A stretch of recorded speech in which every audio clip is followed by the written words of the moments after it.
have entered the realm of dead air. For the next 2 hours, you will be transported into the world of the strange and the supernatural. You might not feel the need to cleanse your laptops or mobile devices afterwards. But it might not be a bad idea.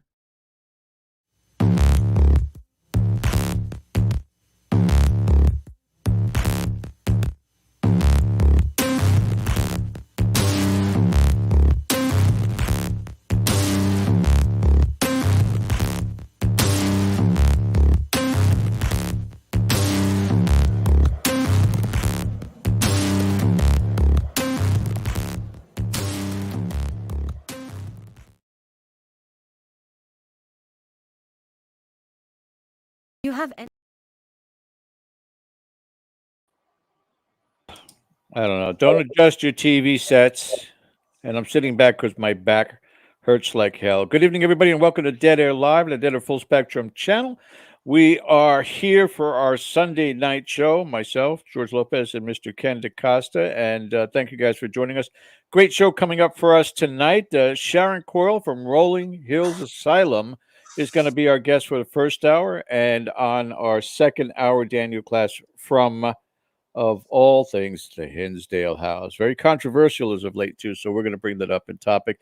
Thank you guys for joining us in the chat, and welcome to everybody. Welcome to you again, Ken. Haven't seen you for a week. Yeah, we're doing pretty well. Busy day today. Had a daughter-in-law with a baby shower. I wasn't involved in that, but there sure was a lot of U-hauling going back and forth. And beautiful day here in Rhode Island today. So that can only mean one thing: yard day work. Wait a minute. What's beautiful day in Rhode Island mean? I'm from Floridian, so anything below 50 70, degrees. that's 50 terrifying. Degrees. 50 degrees. No, tank top weather. That's terrifying. You're out of your mind. I can't believe that. Put a blanket out there today. We are, let me get these banners up here real quick. We are simulcast with KGRA, db.com /dead air. We're also KGRA on Facebook. You can also find us on Facebook, Dead Air Full Spectrum. Of course, those of you listening on KGRA could always find us on YouTube. You want to see our amazingly attractive faces. Two handsome men. Go to youtube.com /@DeadAirNation, and Twitter, which is a place I've yet to be yet, Ken. I have to check out our twitter.com dead_spectrum, and dun, dun, dun, dun. There you go. Brand new, and we are rolling. Patreon.com /Dead Air Paranormal. And are we rolling along? I spent the better part of this week putting some stuff on there while Ken was tending to many family events and gatherings. And so I'm like, just give me the keys to the car. Let me drive around for a little bit. And here's a little sneak peek of something that I've put together. And then Ken's going to talk about the rest of our Patreon account. But just take a look.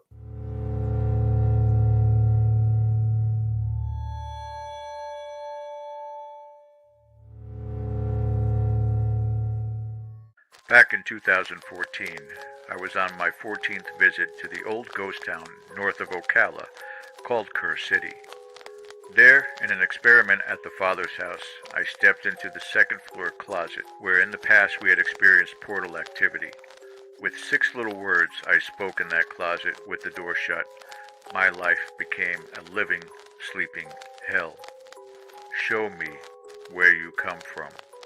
From that moment, the demonic onslaught of subconscious attacks as I sleep still manifest after 10 years. Visions too horrible and personal to repeat, with no end in sight. I am convinced that the closet in my own bedroom also possesses a portal. In my attempt to contact and rectify these night terrors, I am aware of the risk and consequences in my actions and only hope I could finally be at rest from this torment. Join me as I discover the skeletons in my closet.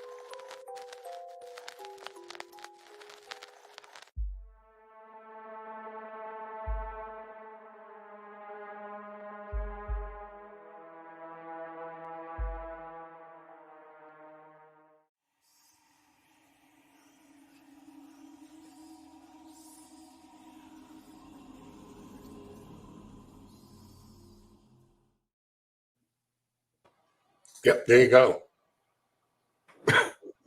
Terrifying. Terrifying me. Anyway, Snap out of it. I already put in episodes 1 and 2. And Ken, you want to talk about anybody who wants to join our Patreon account and where they need to go, sir? Absolutely. Let's get that address back up there, if we can. Yes, we created this, and what we're going to have is behind-the-scenes content, exclusive content for members. You're going to see things like video clips, evidence clips. We're going to have paranormal tutorials on there. We're going to be doing live investigations on there. We're going to have an uncensored look at our views about the paranormal. And tomorrow night, we are having our first paranormal town hall. And that's where members are going to join us, just like we are now, in a live stream. You folks will get to meet each other face to face as we bring you on screen, and we want to hear your stories. We want to hear your perspectives. So we plan on doing that every month. And, you know, as the weeks go by, the amount of content on there, I think, is going to be really entertaining, and we're going to have a lot of fun doing it. So the cost is a whopping $3 a month, because slow down. You can't go to Starbucks and spend that little amount of money. So for members, $3 a month, come in, join us. We're going to talk a little bit about some of our thoughts on some of the shows that we've done, some of the guests we've had on, some of the conversations that we have after the show with them, and we'll be spilling a little bit of tea there. So we'll talk about any and everything that interests us and hopefully interests you. So patreon.com/deadairparanormal. Hey, after the show tonight, come in, sign up, see all this great content, and I promise you, you're going to have a good time, because we're having a good time doing it. Yeah, it'll rock your world. And these investigations that I'm doing in my home, the first one I used just a recorder. The last one, the most recent one, mind-blowing. And I used the Shack Hack for the first time in probably 3 or 4 years. So mind-blowing. What do you guys check it out? As far as our show here, don't forget. A quick question I want to answer, George, before we get to that. What day of the week? Now, we're going to have the community chats on Mondays, but there will be content throughout the week. So check it out. You'll get a notification. Okay. Sorry, George. Continue. Yeah, and we'll continue to add more stuff to it. But what's great about the content that's on there is you can go back and see it over and over and over again. It's not a one-time thing. So make sure you guys check it out. As far as our channel here, before we bring our first hour guest on, don't forget to hit that subscribe button. Also, the thumbs up for the content, and most importantly, hit that reminder bell. That was weak for all of our content. It keeps you an update. And that's my contribution for the night. I get to ring the bell. That's it. All right. Your next contribution, though, Ken, if you would be so kind as to introduce our wonderful guest for this first hour. Okay, and here we go. It is June of 2008 when Sharon Coyle came to Rolling Hills Asylum as part of Dave Schrader's Darkness Radio event that had 3 amazing nights of activity, including meeting Roy Crouse. And we're going to talk about Roy. Roy is 7.5 feet tall. He's a shadow man that has residence at RHA. And they captured some outstanding evidence. So when she returned to California, she continued on with her own teams there, but she would constantly review evidence from Rolling Hills.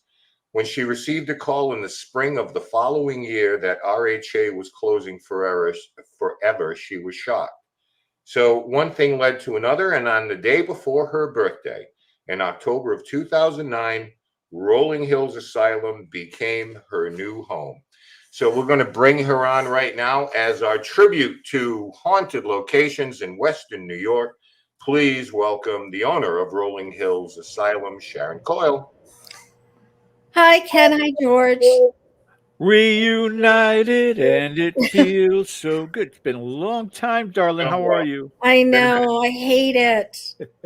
I wish we could all just blink and be together, you know? Yeah. Well, we'll see if we can make that happen. And geographically, Ken can blink faster than I can. He's up there in Rhode Island. But Just it's so great. everybody knows, it was, I believe, oh my God, it was 10 years ago when we went to Rolling Hills for the first time. And I must tell you, and I never say this lightly, when I say the activity there was off the chain for us as people, as a group who have had the great pleasure of visiting a lot of different locations. And some of them you can't expect it to happen on cue. It doesn't work that way. And so Rolling Hills was an exception in that regard because we had full run of the place. Sharon is wonderful when it comes to latitude, to do what you do respectfully. And I couldn't wait to get home and make a dossier and send her clips to add to her database of the things that happened at Rolling Hills, especially to us. It was remarkable, Sharon, and we have talked about returning and we can't wait. So I can't wait to get into this discussion with you tonight. Well, I can't wait to have you back. And our audience, for their own education knowledge on it, Sharon and I go back 14 years. We do. We were, when we now defunct Port Orange Paranormal Society, but when I was still running that group, that team, one of my team members, Jeff, petitioned and requested to Sharon that we come up and investigate from Florida. And she said, I just got the place, but yeah, come on up. And I think it was August, wasn't it? Because I know No, it was March. It was Oh, it March was or April. freezing. It was very cold. That's right. It was It was freezing terrible. cold. Your And poor mom. yeah, mom stayed at home base. Of course, she stayed at home base and she wound up getting attacked, which That was we'll bring up crazy. topically. But yeah, a 19-hour drive to get up there, and I mean, we didn't stop. It was just an amazing, amazing experience, and Sharon couldn't have been more of a gracious host for us. She sets the ground rules, which is so important. And I wish, and we'll be talking about that topically today, there were more people doing that and should do that. But it certainly set the parameters for us where to go, how to be, what to do. And it has now kind of set the pattern for a lot of homeowners out there, a lot of property owners out there who were just saying, go wild. And we learned that's not the way. That's not the way to make that happen. But yeah, we appreciated that first time trip. And then I returned back maybe 5 years later when you had that event. And again, we just had incredible experiences. Roy, who's celebrating his 134th birthday tomorrow, Tomorrow. we had some experiences with him as well. And we're going to pick up a few of these pictures that we have in here as well. But I want to turn it back over to Ken first. Ken, it's all yours. Sure, thank you. And Sharon. I'll answer anything. You're never invited. You'll never be invited again. It's 50 degrees here. I've been out in the sun all day. I'm a Rhode Islander.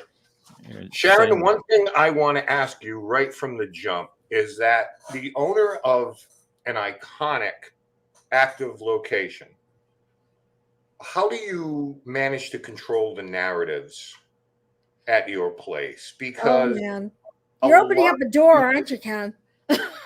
Well, the thing is, you have a relationship with the location. You have a relationship with the entities or the spirits that reside there.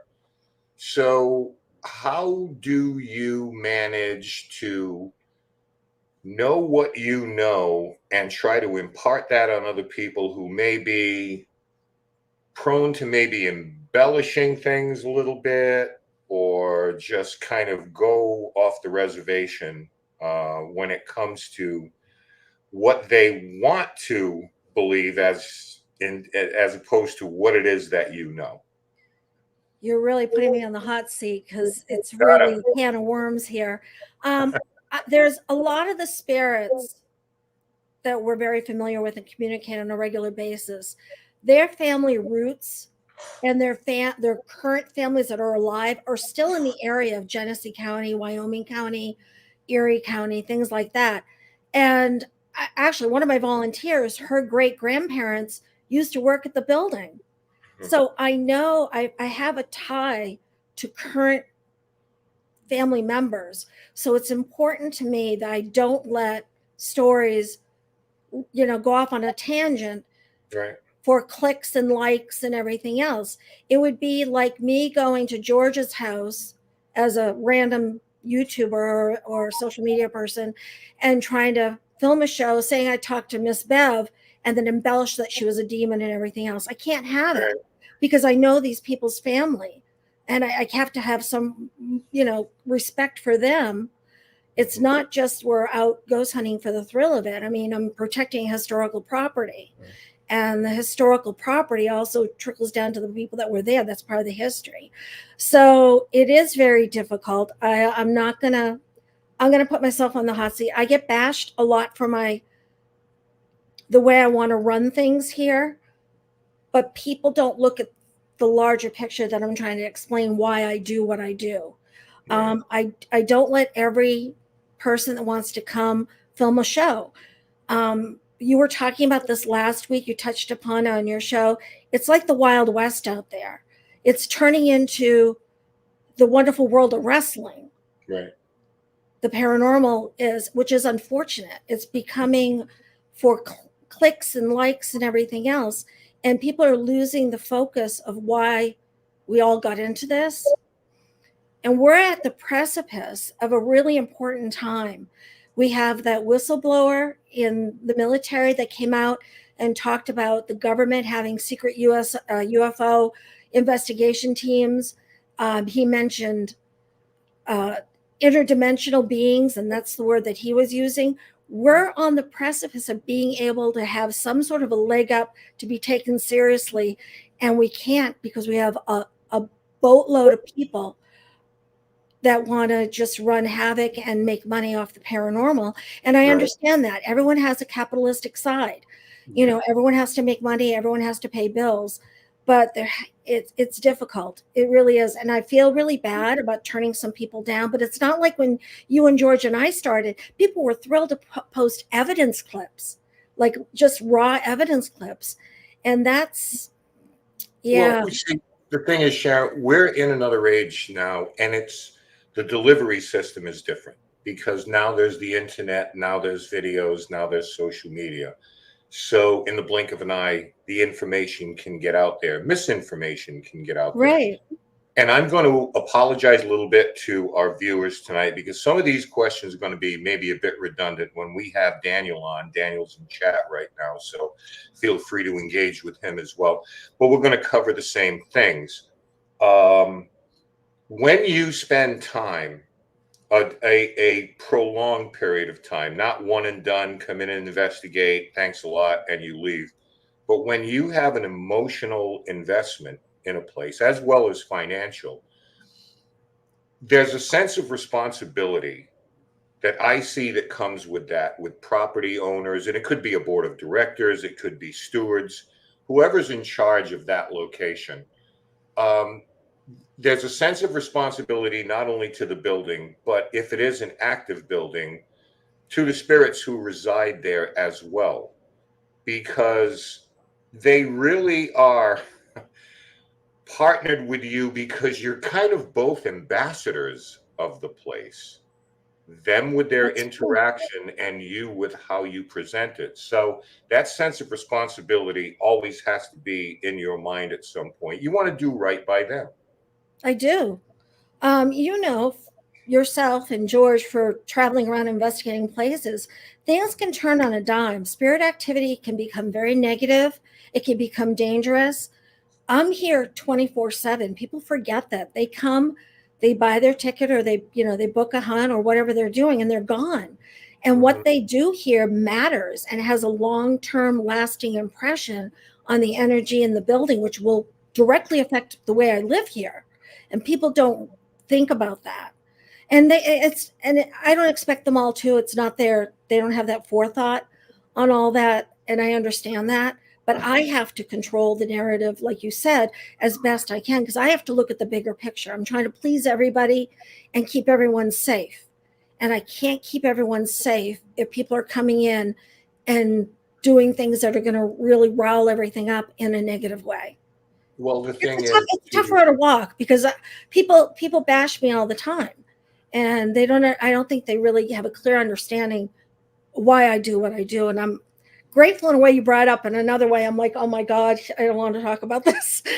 No, the thing is, Sharon, it's when these places open their doors, people have to understand, and I know that it's sort of a competitive market. You're looking what someone else gets for an overnight.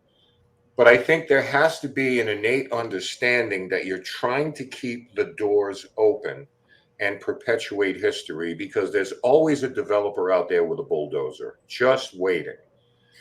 Can I And interrupt for a second? You're not far off on that. I want to make a really good point though. For those people that have come here or haven't come here, on Bethany Center Road, down the road from me, was the old town hall. It was built in the 1800s. The town didn't want to maintain it anymore. And I'm going to cut to the chase. They bulldozed it down this year, literally bulldozed it down. If I hadn't bought this property, and I'm not trying to do one of these, but if I hadn't bought this property, this would be cornfield or cowfield, And so it really is a challenge trying to do what I do. People think that it's easy. It's not. yeah, The fun part is when I'm greeting people at the door and they're coming in and getting activity, but there's so much that happens 24/7 that people don't understand. And it's a well, lot. It's a lot. even I'm not complaining. It's my choice to be here. I'm never complaining. The day I don't want to be here is the day I'll get rid of it. But I don't foresee that happening because I have such an attachment and love for the history and the people here. yeah. Well, I mean, it's the idea that some of a place that was a public location, some of them embrace the paranormal aspect of it. Some of them embrace the legends that go along with it, because it helps to generate income to keep the place open.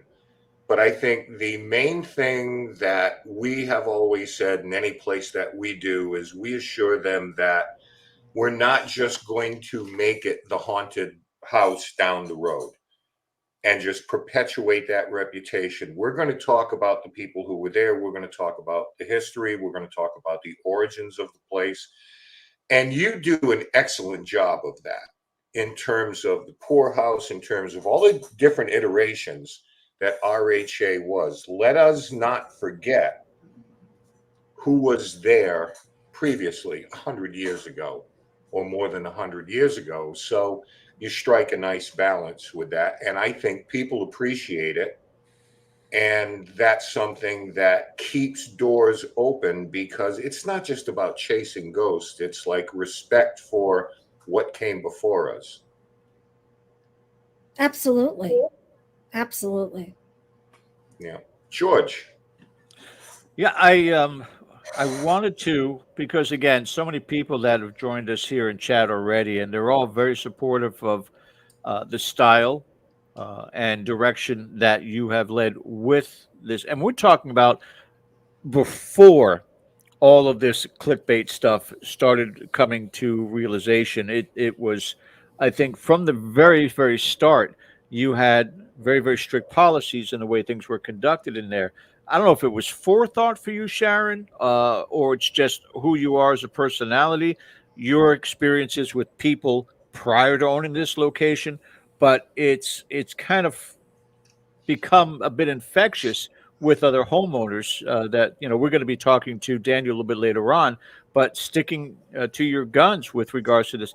How did you decide that was the direction that you were going to go from the onset? From our first visit, we were the first ones there with you, but I remember on the second visit you had everybody line up by the door and said, here are the rules, and I had a sandwich. You're like, can't bring that in. So I Well, wolfed that sandwich down. well, I mean, there's so much. Oh God, all the things that I do are for a reason, and it's not pleasurable for me to have some of these rules. It really sucks because you would hope that adults would be adults, but adults aren't always adults. They're not always good at adulting. No, no. And so, for the safety of everyone involved, my crew, the visitors, the building, the spirits, you have to have some sort of guidelines. Yeah, I would love people to bring in pizza and do whatever they want and eat. We'd have rats then, we'd have rodents, we'd have, cockroaches. I spent a lot of money on exterminators so people can sit on the floor in the dark Right. and not have to worry about something gross crawling on them. Yeah. I mean, it's just a bigger picture. And I think it comes from me having a background in trade shows, going to a lot of locations before buying Rolling Hills, seeing what I admired from other locations and what I didn't really want to follow in footsteps on others. And just, I made it up as I went. There's no handbook to owning a location. No. I wish there was. I made a lot of mistakes. I'm not perfect. And it's all trial and error. And right now, what we do here works for me personally, and it works for the building. It may not work for all you people out in the chat that want to come here. And if it doesn't work for you, I'm sorry, really wish you want to come, but you can always go to a different location that fits your style. It's just the way it is. I can't please everyone on every level. I just can't. And I want y'all to come, but don't come if you're not going to abide by the rules. I always loved the model for Rolling Hills Asylum that Sharon developed. I also love the model for Trans-Allegheny Lunatic Asylum that Rebecca Jordan Gleason developed, and it was very tight and organized. I remember my very first trip out to the Stanley Hotel, and it was organized chaos. I mean, people running up and down the hallways, getting all dramatic. I mean, it just went on and on and on. Everybody wanted to be the next ghost hunter, and it just really made for an unpleasant visit during that time. And lo and behold, we're starting to see the genius of Sharon Coyle start to mushroom and expand to all these other homeowners, which is a brilliant thing. I don't want to take credit for that, but I'm really glad to see other people are. That's one problem with owning a property and all of our property owners around. We don't really collectively ever have a discussion together and try to implement rules together. So we all have our own policies, and people will say, well, so-and-so lets me do it. And it's really difficult then. So I'm glad to hear some people are following suit on some of my things. I'm happy to hear what they want to do and see if it works for me. But it's hard because no one really communicates with each other. Let's, for our audience there, because we only have you for the first hour, and I definitely want to get into Rolling Hills Asylum and its history and the evidence and some of the upcoming events that are happening too. So first, kind of give a lineage, history with regards to this particular banner and give them the timeline and where we're at now. That photo was probably taken around 1950-ish, I'm thinking, based upon the buildings that are there. But we opened up in 1827 as the Genesee County Poorhouse, and we took care of widows and orphans and drunkards and mentally and physically disabled people, Civil War veterans, all kinds of people. It was really like a first stepping stone or welfare system for people that needed help. The buildings that you see there are really interesting. The barns on the right are all gone. The cluster of white buildings kind of in the center is the ice house and the dairy, and my house, which used to be the old woodworking shop, is to the right. Which one's your house there? I don't know if I don't even know how to explain it. It's got a garage attached to it, the little garage. Okay. On the right, kind of like in front of the barn. Like if you do, okay. To the right, to the left of the barn is the ice house. Is the carriage house. All those big white dorms next to the big brick building that everyone knows is Rolling Hills.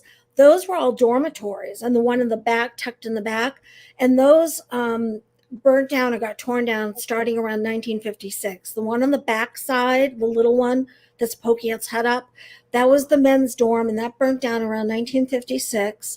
We believe a drunkard fell asleep smoking in bed, burnt down that building. That's why we have the long east wing that was rebuilt in 58. And then those other white dorms, that's where our parking lot is, where people come to enter the building now. Yep. And those got torn down around the 80s. It was really pretty sad. Yep. Now, I want to get to some of the upcoming events, but most importantly, starting with tomorrow, we have a birthday celebration for your prime spirit at Rolling Hills Asylum. Tell everybody about that.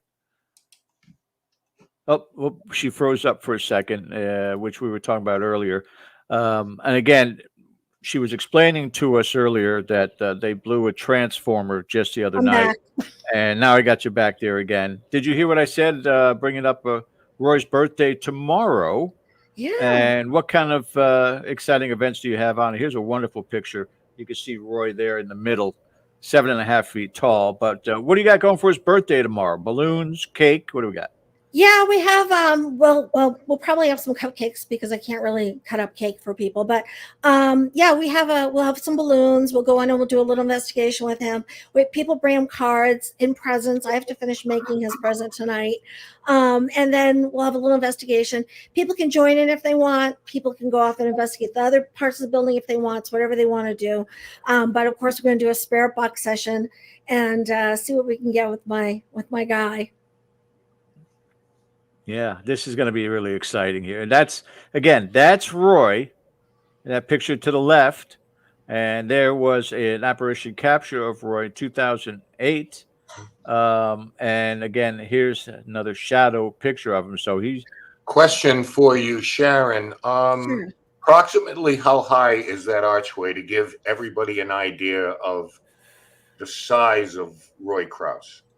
The doorways are about 7 feet tall. I would say they're just around 7 feet tall, based upon, because I'm going back in my mind, in Roy's room, there's a wallpaper, like a border above the doorway. And from the bottom edge of the border to the floor is 7.5 feet tall, which is how tall he is. And there's a 6-inch gap between the doorway and the bottom of the border. So 7 feet tall. So he's coming from behind that doorway. That's why he's not. Right. He hasn't reached the doorway and he's not through the doorway. So you're getting a 2-point perspective on that, just to give everybody an idea of the size of Roy Crouse. He's pretty amazing. And he does show up a lot, doesn't he? There's another shot of him. He shows up a lot. He communicates a lot. People will get EVPs from him. I've been so lucky, and other people have heard him as well. He'll come into our gift shop, our green room, and he'll say my name out loud, and everyone spins around. And it's really cool when there's no other men in the room, and you just hear this deep voice of Roy calling out my name. Yeah, that's him outside one of the rooms. The SLS can't accommodate him. He looks like the headless spirit. All right. What's this one here? I love this shot. That was taken so long ago. I don't even remember when I took it. Probably around 12 or 13, 2012, 13, 14, something like that. Now, that's not Roy. I don't know who that is. There's a series of 3 or 4 in a row of this person coming out, or entity, or interdimensional. I don't know what it is, but it's huge. Amazing. There is. And this one here, coming down the stairs or going up? Yeah, and what's really interesting, if you turn that photo sideways, it looks like there's heads popping out of the, I know it's stairwell and it's probably, everyone's matrix again, but it really does look like there's faces on those, like heads popping out of the wall on the side. It's crazy. Yeah, creepy. What do we got here? Oh, God. Yeah, that was during that 2008 visit. And we were doing a spirit box session, which is now the classroom. And that, we believe, was Roy's hand touching a friend of mine that was there. It's a huge finger. Actually, another investigator used to use it in her, because she was in the room at the time, in her presentations at different conferences. Have you been overall generally, because Roy is not the only spirit. No. I can attest to that. But he certainly is the most prominent in more ways than one with his sheer size. Have you been overall very happy with the way people approach Roy, with their intent? Absolutely. When they learn a little bit about them, because Erin Bush in chat says he seems like a gentle giant. He is. People love him, and I'm very fortunate. People, I would say 99% of the people that come here are really happy to hear about the different spirits, happy to have interactions with them. Overwhelmingly, people say, the energy here is good. They're not afraid of being here. And the paranormal doesn't have to be terrifying. It doesn't have to have the Marty Feldon scary eye look all the time. I mean, it's not like that. People, And he's a music lover.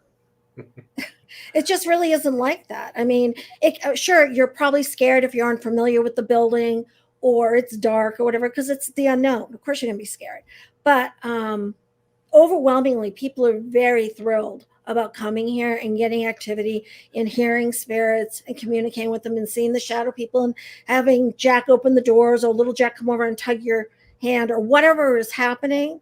I'm very fortunate and I'm very blessed that they interact as often as they do.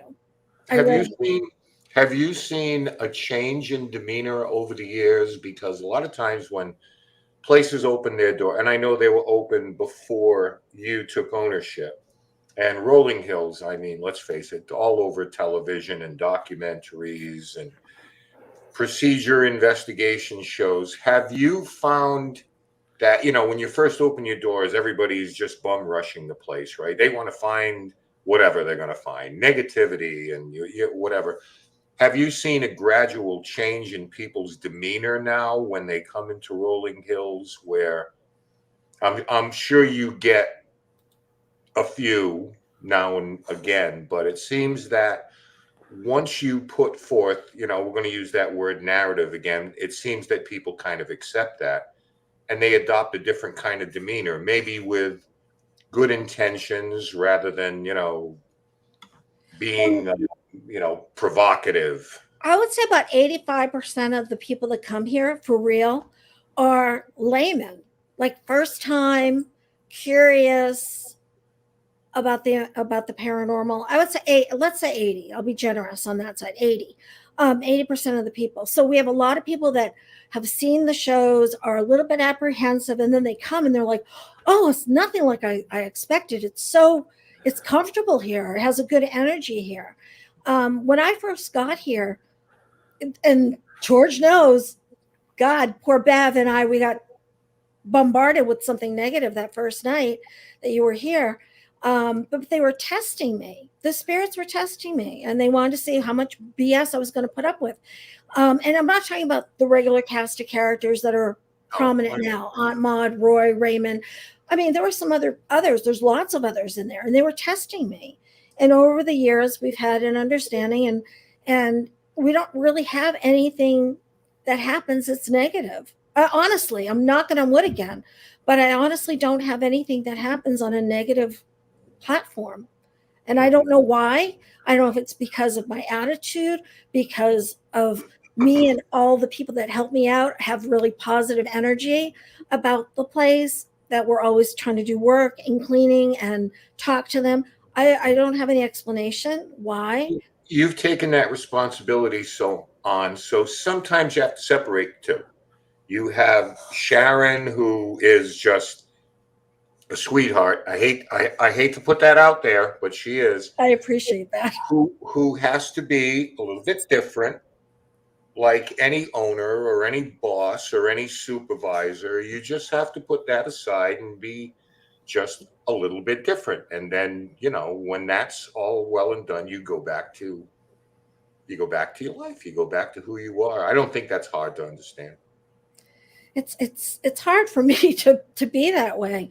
But I have to be consistent. I can't make exceptions for people, because if I make exception for somebody on something, I have to do it for everyone. So it's hard. I mean, it really is. It's not, people think it's a great, oh, you own the place. It is great, but it isn't. I cry every day. I'm not going to lie. There's not a day that goes by I'm not like upset over something, because it's emotionally draining. And I'm not complaining again. Please don't anyone say, well, told her shut up, she's complaining. I'm not complaining. It's just, it's a lot for one person. It is. It's a tremendous burden, and it's laborious, but there's never a time that I've ever spoken to you that you didn't speak of that place with love. So I do love it. It's a labor of love, no question about it. If it wasn't for those spirits and the things that happen and the interactions we have, I would have been gone a hell of a long time ago, because I miss the friggin' beach. You know, I could probably work and do back into trade show sales or sales and marketing online and make 3 times the amount of money I make in my pocket with vacations and everything else, but there's something about this place. Now we've got a few more pictures I want to go through, and then Ken's got some questions from our audience. Explain this one for us here. That's amazing. I'm sitting in front of this person, like to her left in the classroom, and she was using dowsing rods. I know it looks like me, it's not me. And her husband was sitting to the left out of frame. And that movie screen is sitting up behind the desk. There's nothing on it. It's a blank white rollout from the 60s movie Look at screen. that. And I took a photo, and it looks like a woman sitting like at an IV stand. Yeah. It's hard to see there, but it really does look like a woman with her arm up on an IV stand. Or like a hospital table. Before I show this next picture, I have to tell a little bit of a backstory. But on my second trip up there, one of the wonderful people, may he rest in peace, that was with us, Jiggy, was part of an investigation we were doing that night. And as I was leaving out of one of the doctor's offices and Jiggy was in a hallway, I had a flash vision of an apparition of a dog, and it was sniffing the back of Jiggy's leg. I Now, remember that. Jiggy had been shot. He was a bodyguard, and he had been shot at one point in time, and he had this scar on the back of his leg.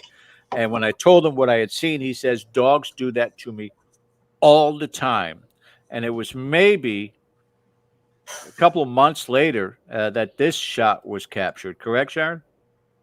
Oh, I forgot about that one. Yeah, we do have a lot of spirit dogs. I forgot about that one. That one Look in is the bottom left window, guys. Yep. Bottom left of the window. Here, I'll make it easier for I think you. my friend Barb took that, actually.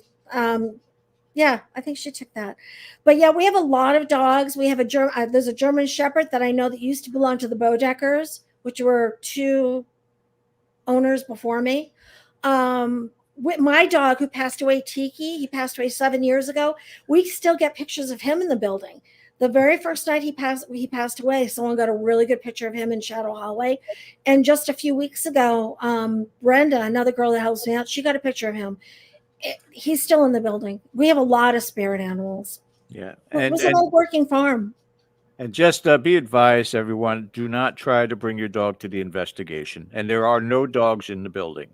So what you're seeing there is an apparition. It is. And the reason, there's a lot of reasons why you don't want to have them spooked, urinate, defecate, bite someone because they don't know who's touching them.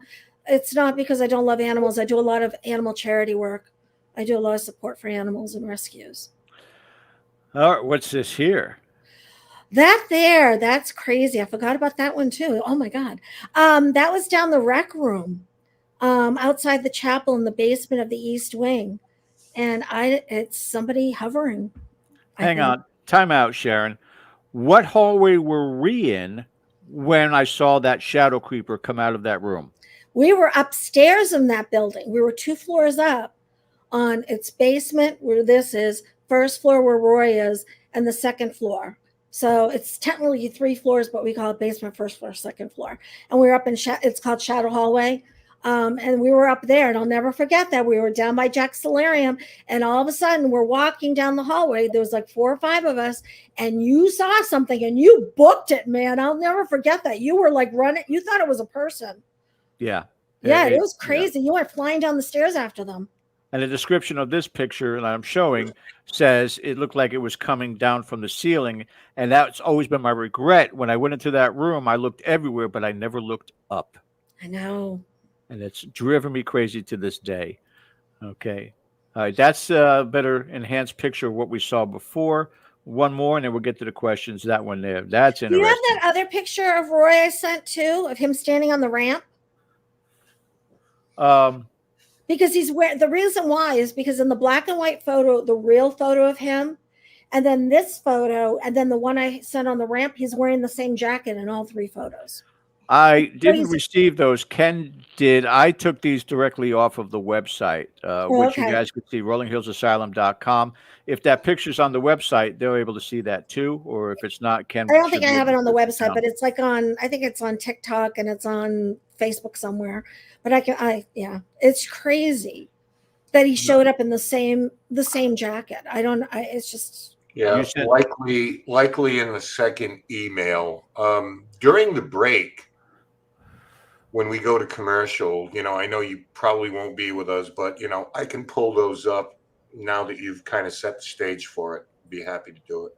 yeah, she said she'll stay around so we can merge the energies of Daniel and Sharon. But I know, Ken, we had a couple of questions in the chat if you want to get to those. Yeah, sure. Our first question comes from Erin Bush. Actually, more of a statement. Erin is a caretaker, and she occasionally comes up here from Florida to the Conjuring House here in Rhode Island. And Erin said, I think paranormal locations are setting more and more ground rules to protect their locations, spirits, and staff. We certainly have had to do that at the farm. And I think, Sharon, and you can comment on this if you'd like, I think a lot of this is because of the proliferation of social media, YouTube videos, etc., and so forth. Because let's face it, fear sells, negativity sells. Mhm. We've talked about it on the show. It's like, I have a ghost in the house. Oh, is that all? It's come, it's come People like down watching to a train run of wreck. the mill ghost. So there's a lot of, again, mis and disinformation being spread. I don't want to name any names, and honestly, I don't remember the group, but I'll check out groups that email me want to do private hunts, and I'll make assessments. I'm not going to lie. I'm going to make assessments on your group. And there was one group, and I don't even know where they were. I do, but I don't want to say. And they had a video up, and they were running through this old antique house with antique furniture.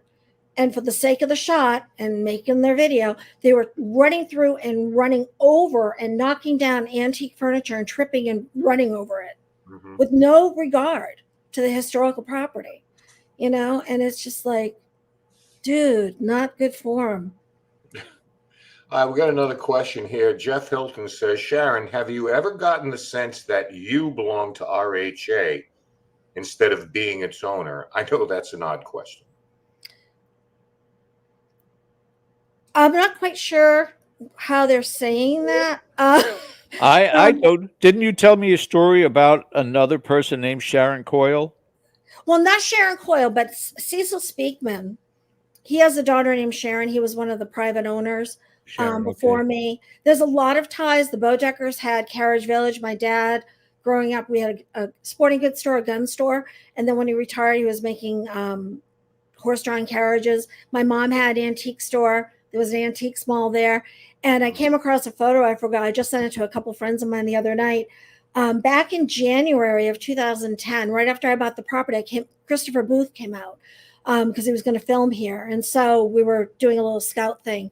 And there's a set of steps on the side of the ramp where people come in. And I hopped up there. It was winter, it was snowing. I hopped up there. He took a photo. 2-3 years later, a gentleman that used to live here, because his aunt was Aunt Maud, sent me some photos, a photo of Roy and some other photos. He sent me a picture of himself when he was probably about 17, 18, standing on the same exact step that I'm standing on that I did 3 years before. So weird. And I never go on those stairs. No, it's a dead end stairwell. It doesn't go anywhere. Just weird stuff like that happens a lot. I think maybe what Jeff is suggesting is that maybe you have become part of the location now. You obviously are part of its history. I don't know if you've considered that, but there's so much history, and God willing, 50, 70, 100 years from now, if that building still stands, Sharon Coyle will be part of its history. So, well, I'm blessed that that's true. I mean, I never had any children by my own choice. And I took this on because I wanted to save a historical property. And I did want to leave a mark in this world. And if I can get, as I mentioned to you guys off camera, and I'm going to mention it here, and hopefully I'm not jinxing myself, we're in the process of getting on the National Historical Register. And that's a big deal. And it's 14 years in the making. It's over $15,000 to pay people to do the right research to submit to the state. It's a Well, it's a big, people don't understand that. Yeah, you almost have to have like a grant writer kind of person to do all the research. I don't do that. But it's a big deal. And, I just hope that will hold weight, because even though I think I'm going to live forever, we all know I'm not. And I really just hope that this place stands and goes on after me whenever I kick the bucket, because right. Got another things are question. getting torn down left and right. We have another question here, but someone had asked about that, about grants and things like that. And on the National Register, there is a mechanism to apply, but I think that people have to understand they're not giving away grants the way they used to. And it's not They, what people they think. really aren't. They really aren't. And being on the National Register, it's a wonderful thing of recognition, but there are also criteria that go with it in terms of the outside appearance, how that has to be maintained in a certain period, a certain era. So don't think it's just they just give you a plaque and yay.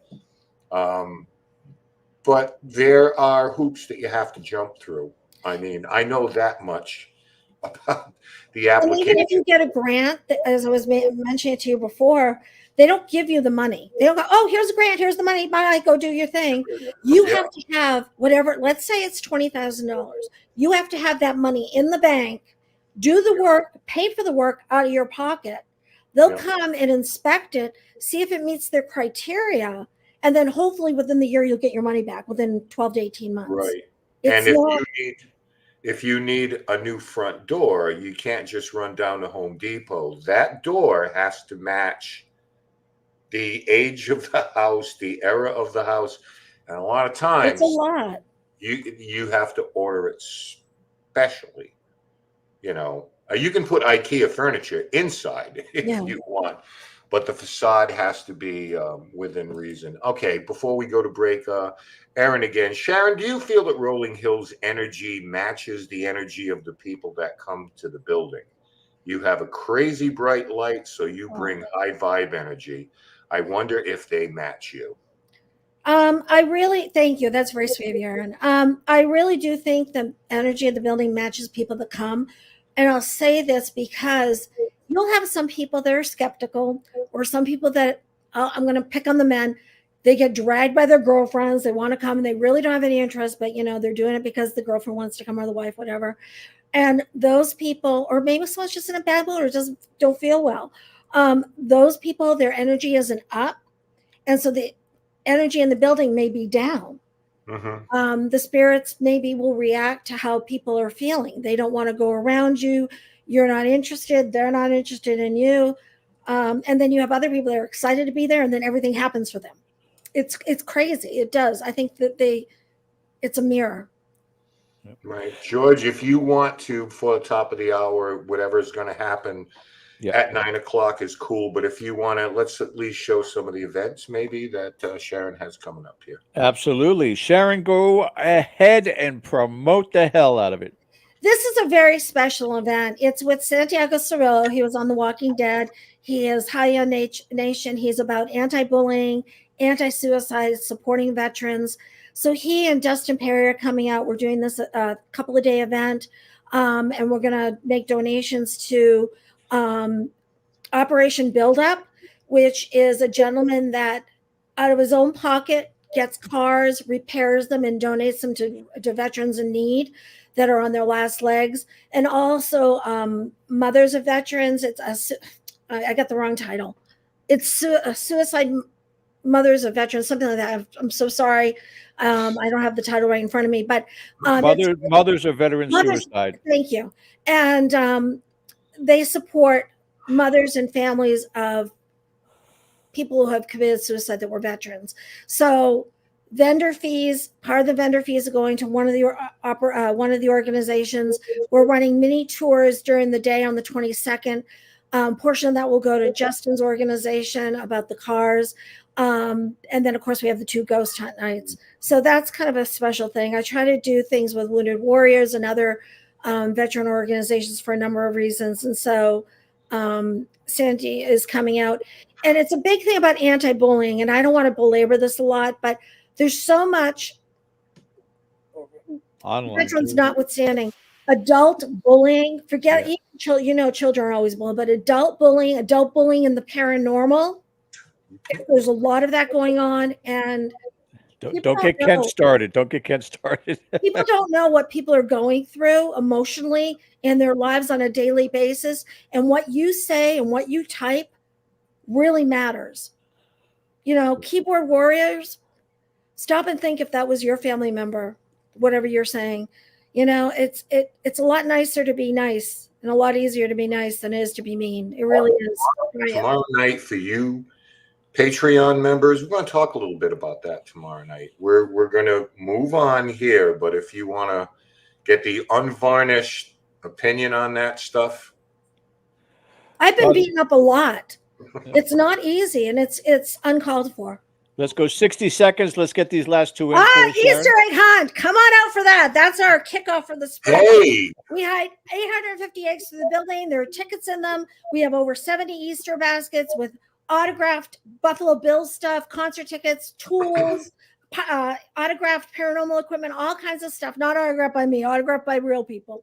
So cool. Really fun stuff. You come down, you get your eggs.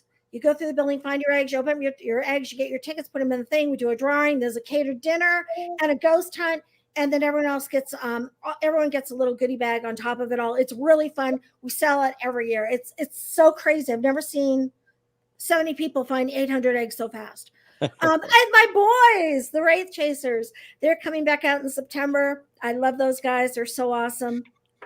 They're really great. And we're doing a National Ghost Hunting Weekend. And you guys can check all of this out on the website. Camping for the eclipse. And camping for the eclipse. That's right. It's a big, big event. We're the Rolling Hills Tally. You'll never be able to camp out here ever again. It's one and done, baby. Take so advantage. Come on out and investigate. You'll be able to investigate the land. People, we don't do that ever because I live here. So one and done, babe. Don't make her come over there. Sharon Coyle. Thank you so much. RollingHillsAsylum.com. I love you guys. I really Sharon's going to stay with us. We're going to cross the streams right after the break, guys. Stay with us. Thank you, everyone, for joining and listening to me. I appreciate it. We appreciate you so much too, sweetheart. We'll be right back after the break, guys. Stay with us.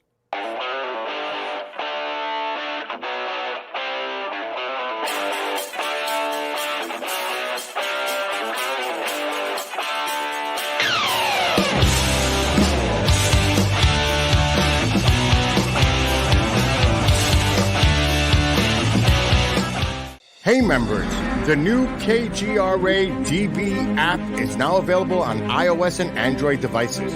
Gain on-demand access to any KGRA DB programming. Download any show directly to your mobile device to listen or watch on the go. Go to the App Store and search KGRA DB.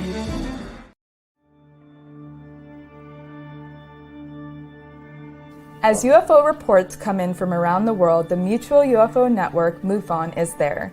We continue to explore new cases and build our massive database. We share our information with the world in a number of ways. If you would like to be part of our investigative team, you are always welcome. What could be more exciting than exploring the UFO question firsthand? Join MUFON, find your friends.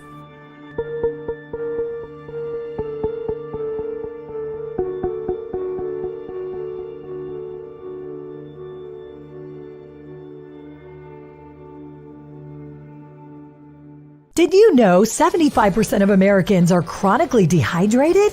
If you struggle with focus, run low on energy, or when it's time to finally sleep, you simply can't, this can all be linked to dehydration, and Fuel Up has the answer. Our proprietary formula contains the finest cellular hydration with the strongest immune-enhancing natural ingredients. You're listening to the KGRA Digital Broadcasting Network. We provide unparalleled coverage of trending news in the world of ufology, cryptozoology, and paranormal phenomenon. Whether you're watching our video live stream or listening to one of our audio programs, you are getting the best from world-renowned researchers and hosts. guiding you through topics the mainstream won't touch. Miss one of your favorite programs? No problem. Head over to the members area at kgradb.com for access to our massive library of award-winning content. Make contact, stay connected, only at kgradb.com.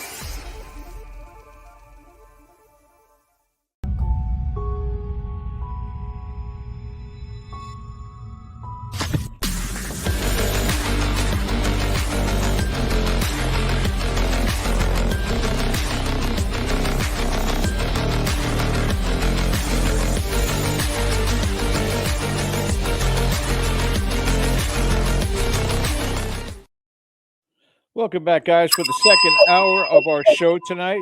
Yeah, if, again, you are in the chat tonight, or even if you listen post-live show and you'd like to support our channel, certainly hit that subscribe button, the reminder bell, and a thumbs up. Talking about support, though, Ken, you want to go ahead and reach out to everybody and tell them what we have done, what we have created. Okay, we're going to put this up here again. We have created a Patreon page. It's about a week old here right now. This is a no BS endeavor because we, over the last 2 years, have listened to you. What do you like to watch? What do you like to hear? What do you like to talk about? So we're going to give you some exclusive content from our archives, our files, our unvarnished opinions on some things. And the exciting part about it is you're going to be able to join us on Monday nights at 8 p.m. Eastern. So if you sign up for Patreon, you will be able to come in on screen with us and other members and not just be a name in chat, but you guys can introduce yourselves to each other. Tell us where you're from, and maybe you have a story you want to share with us or an opinion. We're going to give you the tea. We're going to give you a lot of things that we probably won't talk about on the show. But of course, it'll be paranormal content.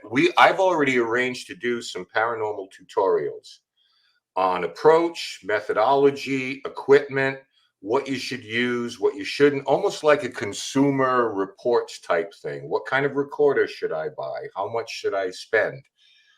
And expect in your future some live investigations that are going to be exclusive to members. We're not going to be throwing these up on YouTube. I don't think. We'll see how it goes. But we have some incredible plans for our group Rise Up in 2024. We've changed our approach on things, and we're looking to share that with you. Jason, I'm looking forward to talking to you too, brother. So patreon.com/deadairparanormal, sign up, $3 a month. Yeah. Because that's the way we are. There are no tiers. There are no $75 memberships. Hey, someday, who knows? We might send you some mugs, t-shirts, and refrigerator magnets, but we're not there. Help us get this thing off the ground, and hopefully you enjoy the content. Yeah, and Sandy just signed up tonight. So welcome, Sandy. Thanks, Sandy. Thank you. Hope you enjoy the content we have put on there. I am going to take a high risk here in a second, Ken. But first, why don't we introduce our second hour guest? Absolutely my pleasure to do so. Now, not only did Daniel Klaaes grow up in a haunted house, but he bought one. And that is the 1853 Hinsdale house, known in the paranormal community for a dark and sinister history. And we're going to talk a little bit about that.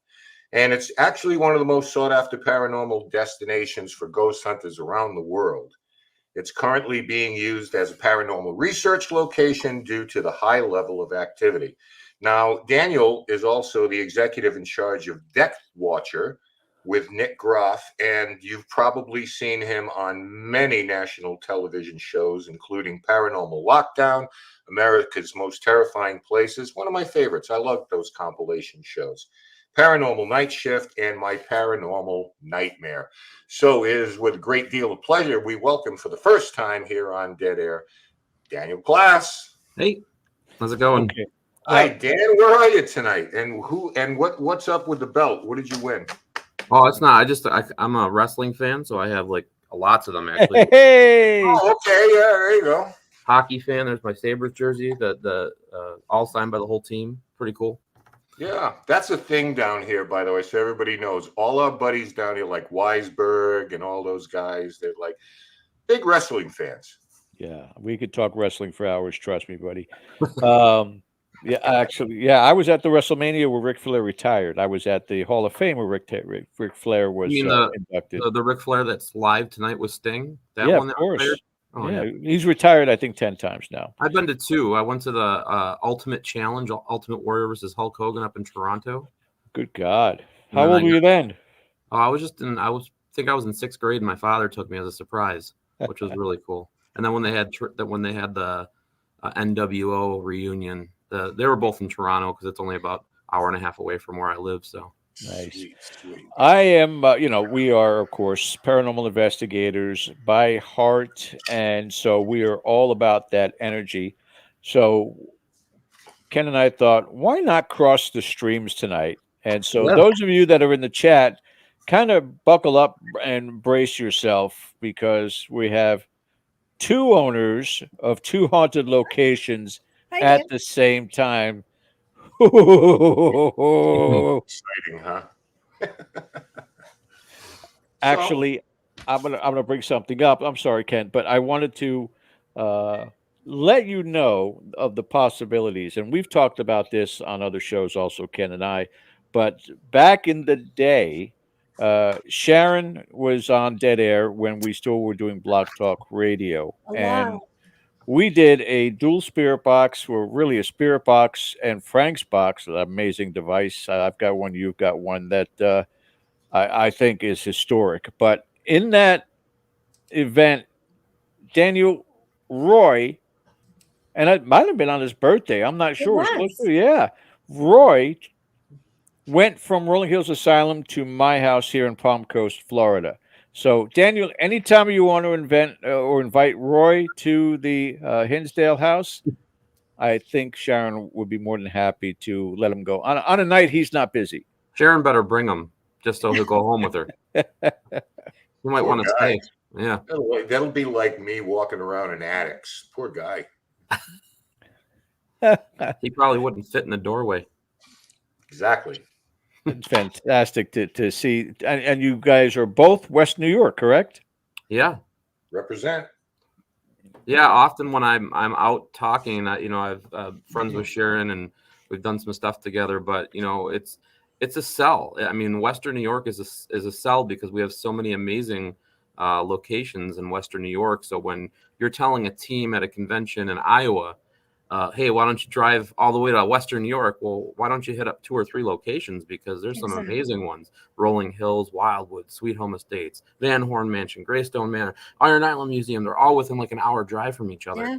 And there's so much paranormal stuff to do here in Western New York. It's amazing. The history is incredible. But I just wanted you guys to be on screen together. It's one of the fun things we get to do here on the show. And thank you, Sharon, for staying on a little bit longer with us. We love you and wish you the best for 2024 and all those wonderful events. Thank you so much for joining us again, love. Thanks again. And have fun, Dan. It's the only time I get to see him is on screen. So listen, we filmed at Rolling Hills Asylum for Death Walker, not Watcher. And we're delivering that by April 1st. So there'll be some new episodes coming out in the near future. I'm excited. Very good. Very good. Sharon, you take care of yourself, love. Thanks, and guys. I'll keep in touch because we got some great stories to share. Love that. All right. Talk to you Take care. soon. Bye. Have fun, everyone. Good night. Thank you, Sharon. Awesome. That is awesome. How'd that feel? Good for me. Well, I'll tell you what, you've been on the forefront with the paranormal. There's some very influential teams that have been appearing there with you. And I mean, let's take it back to the very beginning. What made you decide to invest your time, money, and basically become one with this location? It was I was there with my team, Greater Western New York Paranormal Society, and normally on my team, I took care of all the business aspect of booking, paying, and whatnot. And this particular instance, it was like the co-founder of my group, Cameron. He booked the Hinsdale house for us in the middle of December, and he didn't want us to learn anything about it. He wanted to brief us all when we got there. And I remember driving there. Now, this is the middle of the mountains, in the middle of the southern tier, Western New York. So, you know, people see those pictures of the blizzards and stuff like that. It happens here once in a while, but it was like an icy mountain trying to get up there with my two-wheel drive car. Got there, sat me down in the living room, and basically had us watch the episode of A Haunting. It's called The Dark Forest, which is based on this history and story of the house. Not accurately, but some of it was, some of it wasn't. But it was based on that location that I was sitting in right now. And I had a very bad feeling, you know, once I found out there was a failed structural exorcism in the location. And I was sitting in the location. I had to kind of go outside and ground myself and gear myself mentally to be at the location that night. But what ended up happening was I felt like the house was trying to communicate, and we had such primitive tools that we weren't able to get answers. You know, yeah, oh, cool, my K2 meter went off. Cool, you know, we're hearing footsteps upstairs, but you know, we're not getting, you know, any answers as to who it is or what's going on. And I just wanted to kind of dive in more. It got to the point where we were researching the location, and it was in such disarray.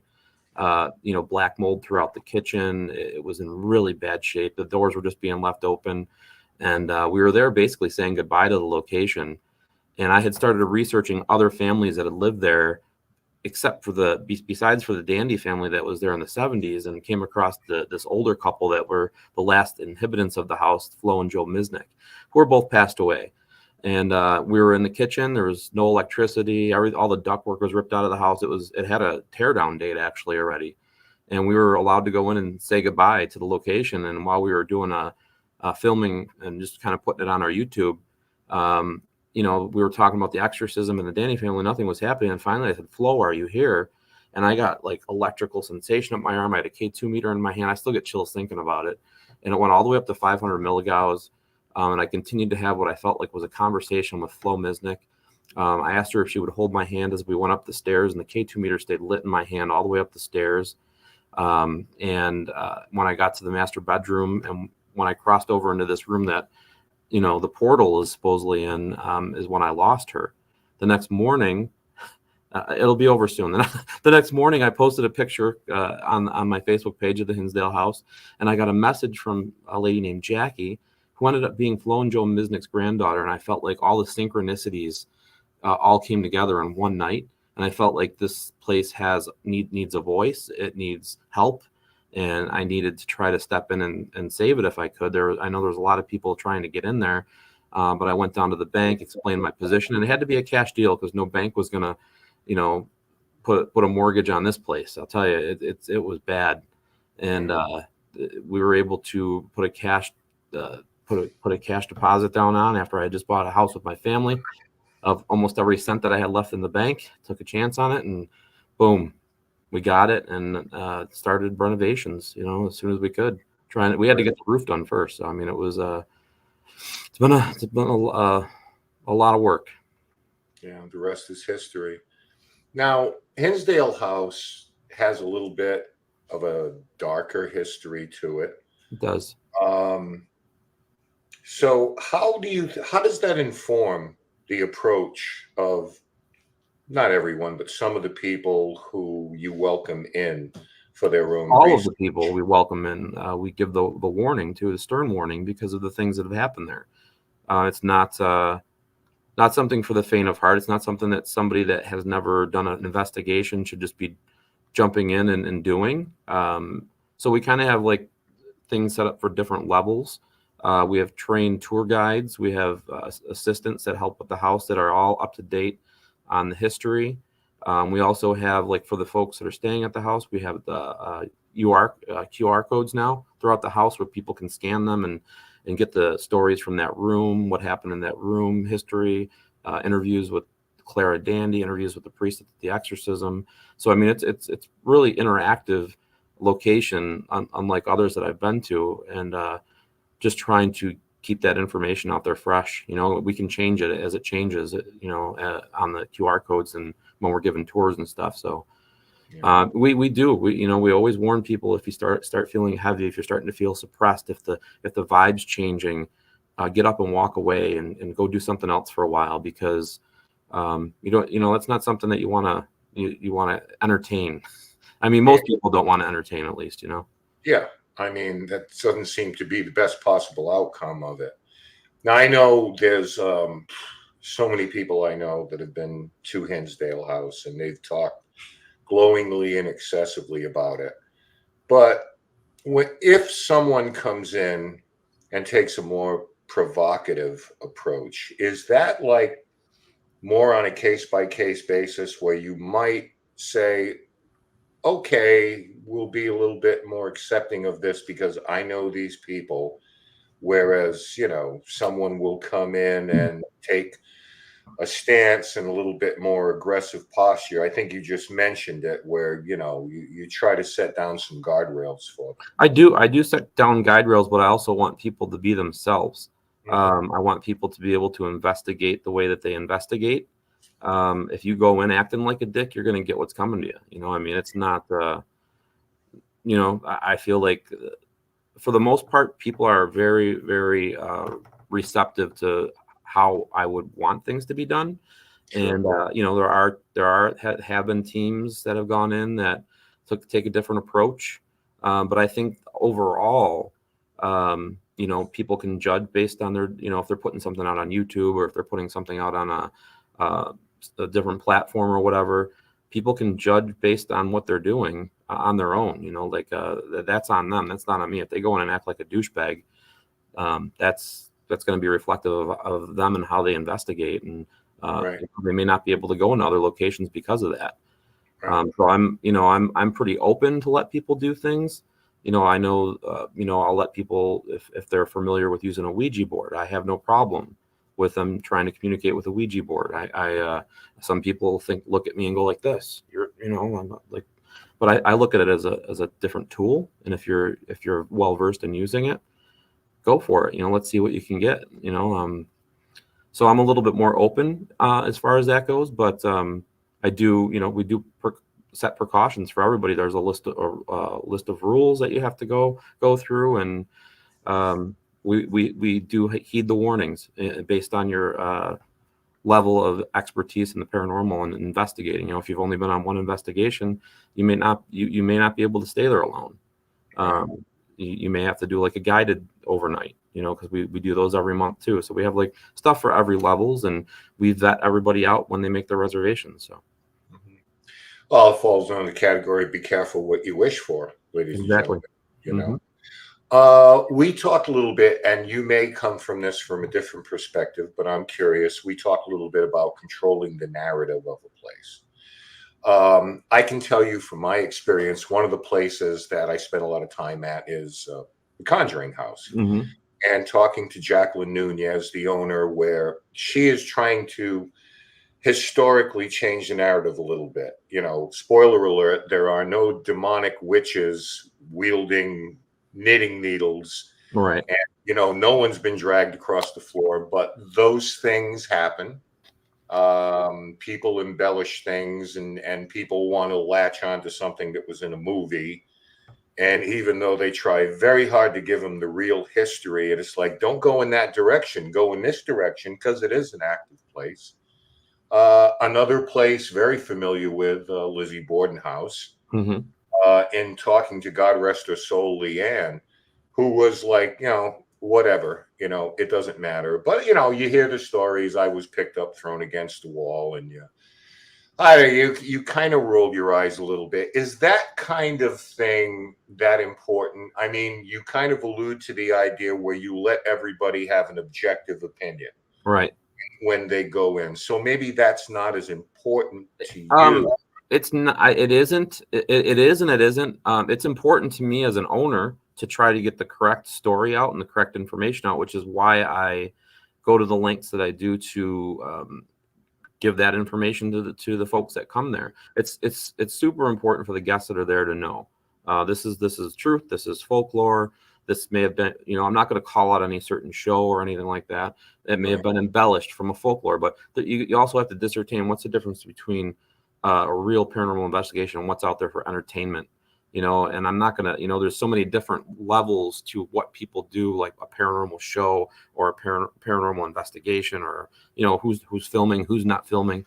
And people have to really, look at what they're looking at and say, is this real? Maybe we should go and when they come to the house, we give them the true facts that we know up to that date. It's at their fingertips. They can scan it with their phone. They can look through the book. We have books there that were written by people that were at the house that they can look through. We have investigators that have left evidence, their take on the location. Since before I even owned the house, we have all these records that we've been collecting. It's there for people to use and when they get there, because it helps their investigation out. Right. And it's, so it's, for me, it was at the beginning, it was hard because I put all my money that I had into this location, and I had to get that roof fixed, and I've allowed some things to come in there because I needed the money. And, I needed to have the roof fixed, so there's this Hinsdale house movie that's out that, it's a horror flick that they did, and, but you know what, that $3,000 I got for allowing them to come in and film, put a new roof, help fix the roof and help fix the siding, so there's, as an owner, you have to kind of make a decision on what's best for the location, and that's what I did. Yeah. That's in talking about these things, Dan, and, mentioning 4 of them, the Hinsdale house, RHA, Lizzie Borden house, Conjuring house. There are a lot of places out there that allow investigations, but when you get to a certain level where your location becomes news and it becomes well-known and iconic, then there's a different dynamic to that than, I don't know, me taking a group to some place that may be outstanding, and very active and interesting, but, no one really knows about it. right. So there are different challenges, is what I'm getting at, involved once you reach that plateau. Absolutely. Yeah. It's unbelievable. Like from the time that I signed the paperwork to the amount of bookings that we get now, with this location. I'm booking weekends in 2025 already. They're all booked. It's a wonderful thing. It is. It's a great thing, but it's taken a lot of hard work. A great team of people that help out with the location, because if I didn't have them, I wouldn't be able to go on the road and talk to people in different states or countries and let them, talk about the house and the history. And it is hard work and trying to market it and get it out there.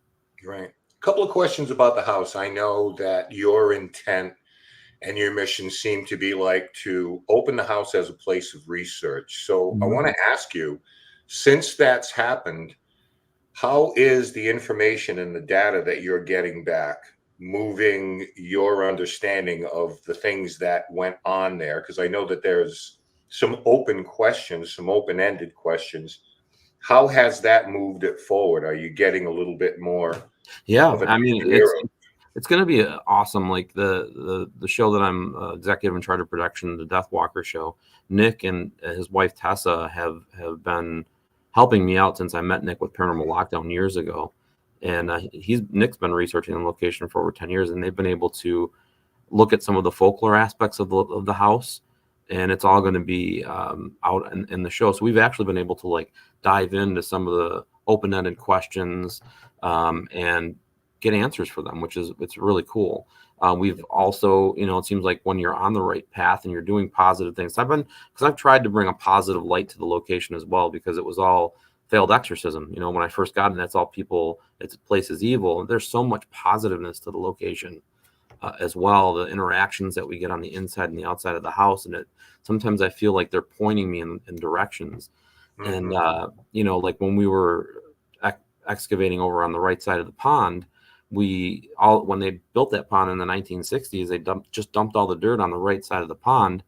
And when I see the pictures of it beforehand, this is all flat earth, this is all, so I wanted it to look the way it did. back in the 70s and stuff. So Right. we started. I was going to ask you about that, because you left it as it was in the 70s. Do you figure that's kind of a trigger? Yeah, I do. That's when all but we're finding now that there's people that lived there in the 60s. There's people that lived there prior to that had experiences as well. But that was my first initial thought process is this is when all crap hit the fan, is when the Dandy family moved in the 1970s.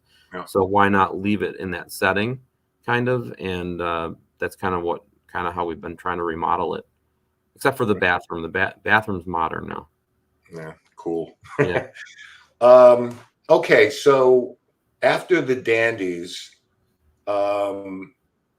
if I'm correct, there were a number of people that were in and out of the house. Are you aware of, I don't know, you tell me, are you aware of any experiences that were common to the people who were there for whatever period of time, that maybe their stories were the same, or the experience was the same, or maybe what they witnessed was the same? Because I mean, that's always a gold mine when you get two people saying, yes, I saw the same thing decades apart or whatever. Yeah, and it's weird because we're experiencing some of the same things that were documented in the 1970s, 1980s, Very cool. today. And we've actually, so Clara wrote in her book Echoes of a Haunting, Clara Dandy Miller, she about this creature that she saw on the outside. She said it may be half human, half animal, and the researchers that have been coming to the house have been able to document this, whatever this is. I just actually posted a little video on my timeline yesterday. Elemental type thing. Yeah, or some type of cryptid. It's the picture doesn't look like anything that I can explain as a indigenous animal to that area. It looks kind of like a monkey face, and it's pretty creepy. The drumming, the chanting, the stuff that you hear coming from the forest was documented back then. It's documented now. The woman in white out by the pond constantly has been documented throughout 3 different decades. So, I mean, there's been a lot of similarities with what has been captured outside, especially on the outside of the house. Yeah. I'm curious about the Dandies when they lived there. And for those who aren't aware, this was a family that, are you like, what was the most profound experience, and what was the catalyst for them actually calling or requesting an exorcism on this place? Because I assume they wanted to try to resolve it. It wasn't like immediately fled from the house. They were using. They were there for 4 years. I mean, they were there for a while trying to deal with it. So I mean, it wasn't something that just happened and they left. So yeah, I mean, I have letters going back and forth for years between newspaper reporters and Father Alphonsus from Clara to him, and going back and forth. That wasn't the only time he came to the house. Mm-hmm. They were experiencing poltergeist activity, scratches, seeing beings on the outside of the house that they couldn't explain. They were in Beth's room, which was downstairs, and they looked out the window and saw somebody outside, and they went outside. And then when they looked in the window outside, they were on the inside. So, I mean, a lot of creepy things happening to this family. And, the priest came in and did a mass with the family in the kitchen that I know happened. And then things died down, and then they came back full force, and the poltergeist activity she talks about is like, I mean, you're talking about like an ashtray, a piece of a brick. I mean, heavy stuff that would take so much energy to move, not just like the door opening, but the gas was being turned on. So it seemed like it was negative in nature towards the family that was there at the time. And it's all been documented by her, so it's like we have like a transcript of her whole life being at the location. Oh, there it is. And at the end, it'll show the picture. And never any question about whether any member of the family was perhaps an agent of that. I don't know how old the kids were. So. No, they were all younger. They were like 16, 17 years old and under. So the Laura, which was their older daughter, she was affected most by what was happening there. But they all experienced stuff. I know, like Mary doesn't want to talk about it.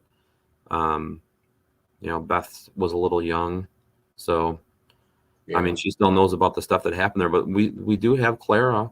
She's still around. She lives in Florence, Oregon. We've gone out, flown out, listened to her stories. Just that's the thing. Like, you want to be able to help give her some closure in a way. That's kind of what has been part of my mission with this whole end result of what we're going to be showing on Deathwalker. Is maybe give her a little bit of closure, because she's lost 2 of her children, and I know she feels like the house had something to do with it. So, well, everybody's a little bit different. Some people may look for closure. Other people may just try to repress it because they don't want to relive that. I'm going to bring George back in. I'll be back in a little bit with some questions from chat, Dan. I just want to let you know that I'm aware of that priest. Yeah. St. Bonaventure University. Yeah. Because he did a case with the Warrens. He did. Can before I get out of here now, I'm going to go nuts because I can't think of the case. But yeah, he did a case with the Warrens, so that's a familiar name.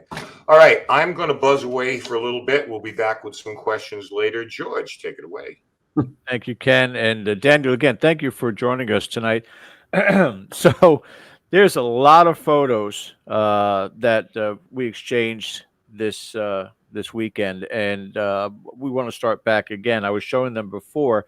The condition of the house was just right as you bought it. This is the first shots. Yeah, that's right when they started. We started doing the renovations. Now, the team that had it before me, a gentleman tried buying it from Calgary, Alberta, and they weren't able to keep the location. But they did start the renovations.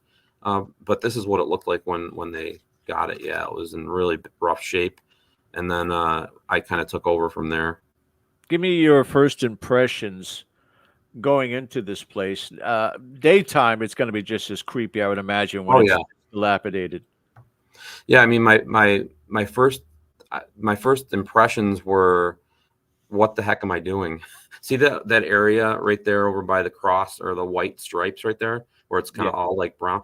That is the location of the floorboard for the house, and that had like about 500,000 honeybees in the floorboards right in there. Oh, nobody's been able to ever get rid of those. Clara talks about the honeybees in the 1970s, the infestation of bees at that location, and they were still there when I got there. I mean, there were swarms. It was tough because you don't want to kill honeybees, but you also have to think of the safety of the people that are coming to the location too. So it was something that I had to like pay out of pocket to cut into the floor and get the queen and then move them all out of there. But it was huge. I couldn't believe the size of the honeycombs that were in there. They had to been working on that for years. They were like 4 or 5 foot into the floorboards. Holy smokes. Yeah. But I mean, it's been a labor of love. I mean, it needed a full, complete tear off of the roof. It needed look at the siding. I mean, it needed all new siding on the back and the side, paint. The inside had all black mold throughout the kitchen that we had to tear out and put a new ceiling in. Bathroom was leaking. I mean, but it seems like it's crazy because like there's like a story to everything, like a reason why things happen. like for instance, the bathroom. Like if I didn't, fix that, I wouldn't have found like there's a piece of wood that was harvested from the basement that I sent to Jeff Fent, who makes spirit boxes out of wood from haunted locations and stuff. And when he cut into that, he found a bullet lodged into the wood. And it was pre-Revolutionary War when we dated it. So, I mean, the wood was harvested from a tree and used to build the house, but that would have probably been burned or thrown away had we not, renovated the bathroom. And now we have a cool little story with a bullet lodged in it from the house. So there's like. Go ahead. No, I pull it out and show people, and when we have the museum, it'll be out for people to see too. So, help me get my bearings here. That little overhang with the lattice, it's gone. It is gone. I recently saw your appearance on Project Fear on YouTube, and Mhm. when the kids entered, you were sitting in kind of an enclosed porch. Is that this side of the building? No, it's on the front of the building. That there. Now that's all since had to be torn down and redone. So, because originally the house had 5 windows, and that's just those were screens. So when I bought it, it was screens, but it was rotting. The water was getting in, and we had to redo the whole front porch. So that's all been redone, and now it's an enclosed area with chairs and stuff and windows, and it's like another area where a lot of teams actually set up their base camps so they're not in the house. Um, so it's like a nice little extension to the place now. There was a question in the first hour of our show tonight that was addressed to you, but in Mhm. regards to the work, the renovation, from start to where we are now, how long was that investment? Oh, it's been an ongoing investment. I mean, it seems like when like you try to save for like I've kind of like set it up in stages. Like I want to do this next and this next. And sometimes like you'll save enough money and then I'll like for instance, the porch had to be redone. So all the money that I saved to put cabin 1 up got put into having the porch redone. So it's been just an ongoing labor of love trying to get the place stabilized and kind of back to a well-maintained farmhouse. And that question that was posed in the first one had to do with activity. We have that urban legend that when you do renovations in a location, it stirs up the activity. Was that the case? Something you dealt with? I mean, the house has always been an active location. I can't really discertain on whether it's been more active because on any given day you can just go sit there and you're going to have activity happen. It's weird. Like I was there waiting for a team last week, and I was just kind of filming those B-roll shots, where I would throw them up on for a reel or something. And I was in the kitchen and I heard what sounded like a footstep, and I had my camera running because I was going to do a picture of the chalice, the priest chalice and stuff that I have in the case. And then when I turned around with my camera, the rocking chair was going by itself.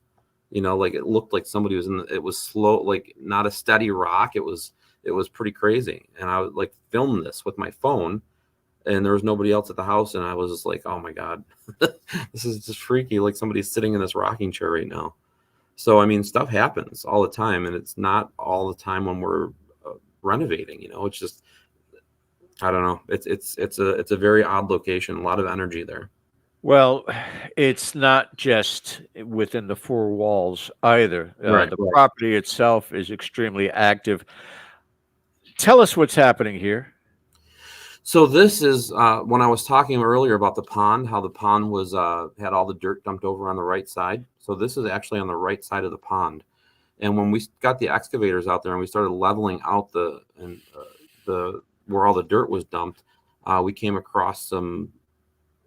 It looked like a foundation. We started pulling up bricks or stone tool bricks and stuff like that. And I said, wait a second. And then we started looking and we started prodding, and lo and behold, we found this foundation there. We were getting hits for gold and silver and metal, and we just started digging, and it looks like a whole nother foundation. There's a flat floor. There's steps that go down, and it's really cool.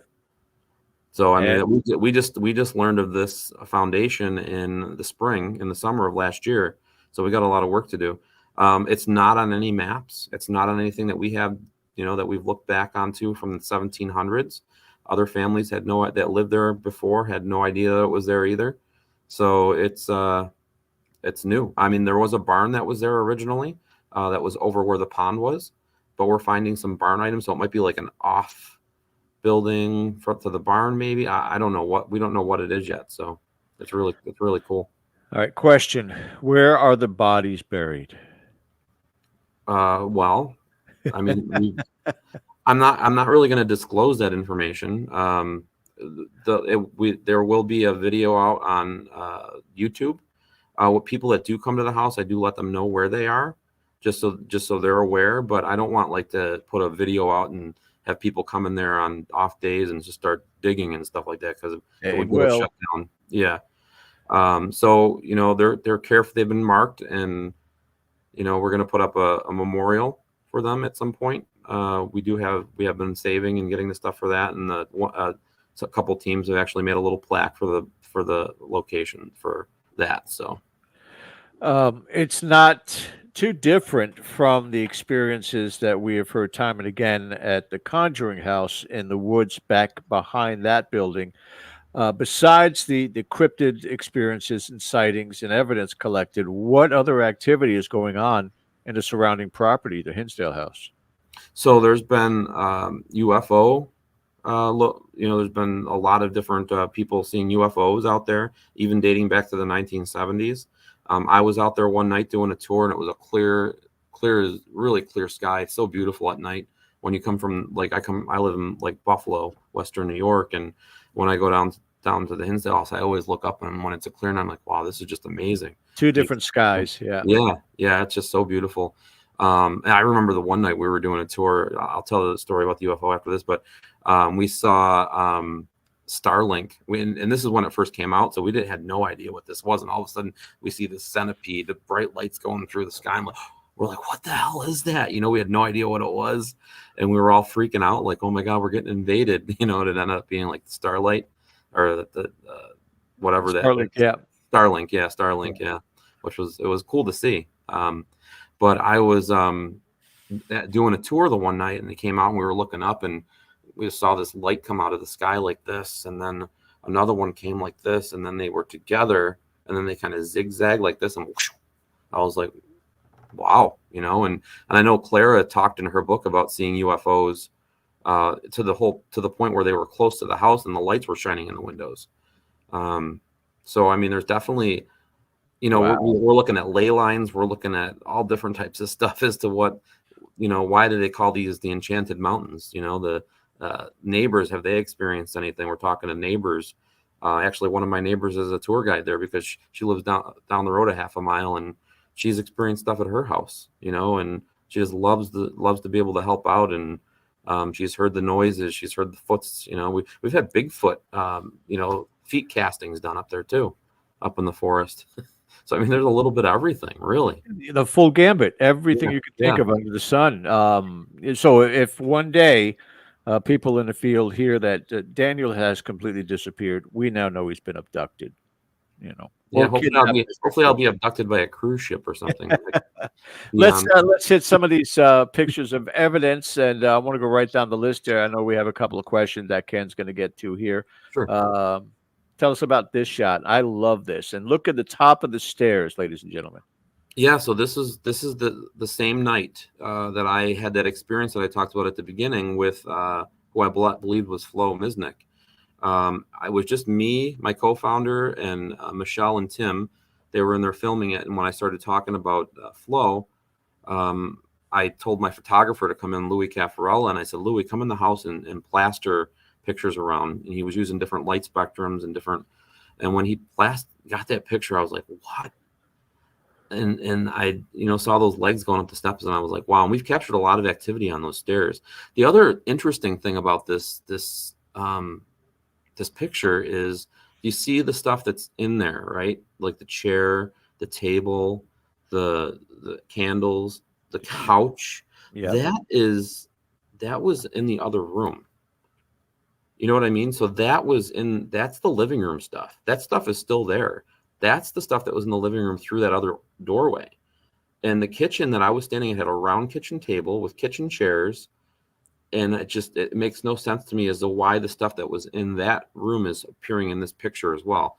And I don't really everybody always talks about the leg, which it's crazy. You know, that's a crazy picture of a leg on the stairs, but I've never heard or anything like that happening in a photo before. And it's a digital photo, so it's not like you're going and taking every picture of the living room and superimposing it into the picture. You know, it's pretty crazy. Yeah, depending on how you interpret that leg, the person going up the stairs is fairly tall, also. Yeah, that's incredible. Small UFO or elemental, maybe. I don't know.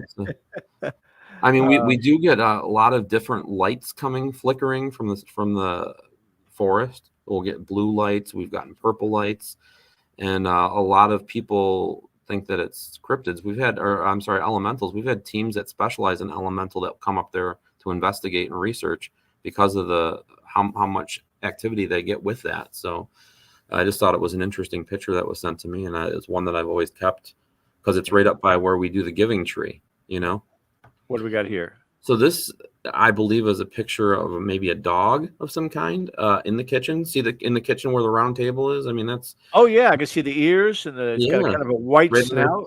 Right underneath the table. So we've gotten videos of animals. We've gotten EVPs of animals, cats. And there was a story of a dog that was there and supposedly went running and ran in front of a car, but it was like a really good dog and normally wouldn't have run off. So I don't know. It was a story that a family that lived there right after the Dandy family experienced that. So, but yeah, we do have animal spirits there as well. Again, I'm curious about this because it actually has some sort of an aura, a glow to it. Yeah. What is that? I have no idea. I just, nobody's been able to ever explain it to me. That's like UFO related. That's small. That's down by a tree in our forest during the day. But I'm saying it looks alien in nature. Is what I'm saying. Or elemental. I have no idea. I mean, but it's cool. It was a really cool picture. Or Native American, if you really want to go down that road too. Absolutely. All right. All right. What's this one? This is at the top of the stairs. This is a picture that was captured that we believe of Laura Dandy. I've been able to show Claire the picture. Her room is the room right there. We've captured a nightgown. It looks like, or is it a dress? Yeah, it looks like a nightgown of some kind or a white dress, maybe. But yeah, I mean that was her room too, which is crazy. You can see her neck. You can see her hair. If you take the picture and like make it bigger, you can actually see her face. You can see a face, very very faint, at the top as well. It's really such a nice capture. Let's blow through these more. Okay. Split screen, right? Two different. Yep. But on the left-hand side, there's something that wasn't there. Right. This was the first time that I got internet at the house. So when I first bought the house, we had no internet. And I was able to get satellite internet. So we started doing streaming on paranormalwarehouse.com at night just to kind of get the word out about the location. And the first night this happened, probably around 2 a.m. And we were live streaming and I fell asleep on the couch because I was answering so many questions. We actually had over 1,000 people in there at one point watching the live streams. And then my phone started blowing up and I started getting all these screenshots of the shadow coming in through the front door. And that's kind of over by another bedroom off to the right there. So that was such a cool capture. And as you can see, 465 people saw it at least. And, it spread like wildfire. And it was kind of just like very awesome for me to be able to have the live stream going and to have so many people experience something that weren't there or maybe didn't even know about the location. That was part of like the, marketing the location, just getting the word out about it and letting people know, hey, there's this haunted house that you need to come check out and research.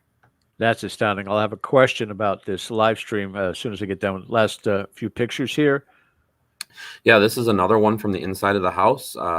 There's really no, that's the doorway right there. And then it just looks like a torso of, I don't know if it probably looks like a woman to me, just because looks like there's maybe 2 breasts and a face, maybe a child because it's short, a teenager. I don't know.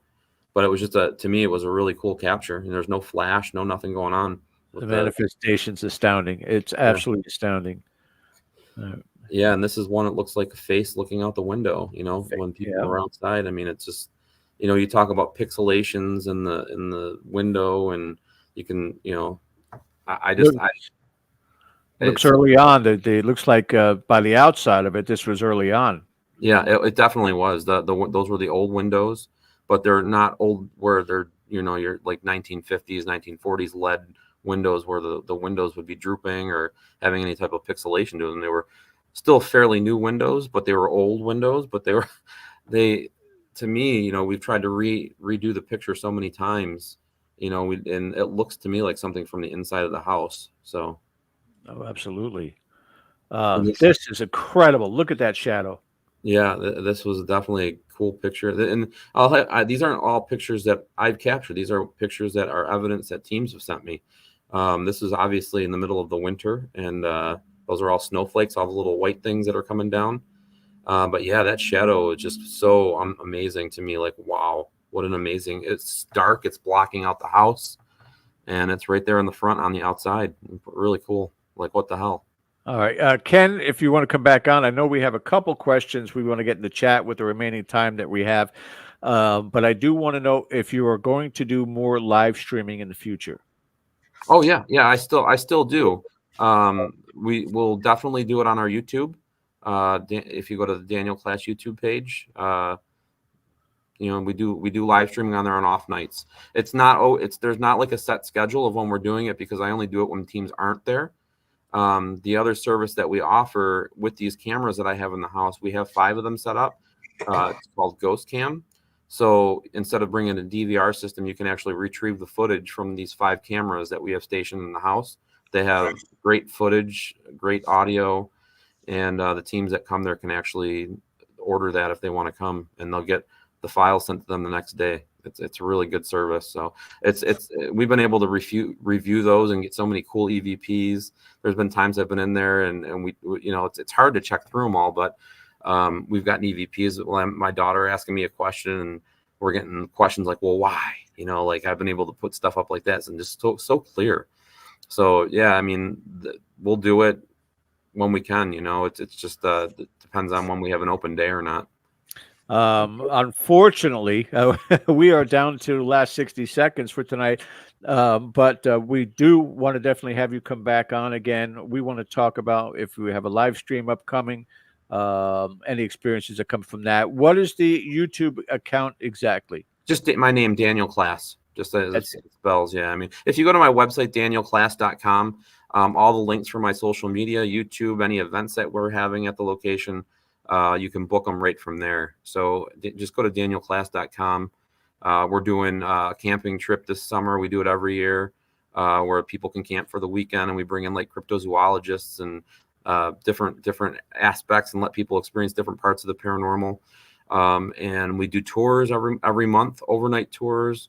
And there's a little bit of for everybody. So if you just want to come during the day, if you're scared to come at night and you want to just get a history tour, we can do that too. But it's all available on my website, danielklaes.com. And my store. Don't go anywhere. Stay with us. Don't hang up your phone. But we have to end at this point in time, guys. Sorry we couldn't get to your questions. Certainly put it in the comments. If Daniel can get back to this particular interview, he'll answer them in the comments section. So, but thank you again, Jenny, for joining us. And thank you, everybody in the chat. We've got some great upcoming shows. Don't forget to check out the Patreon account, Dead Air Paranormal. And we'll see those of you who are members already tomorrow night for our open forum. Until then, my name is George Lopez with Ken DaCosta. Thank you guys for watching. We'll see you all again next week. Take care.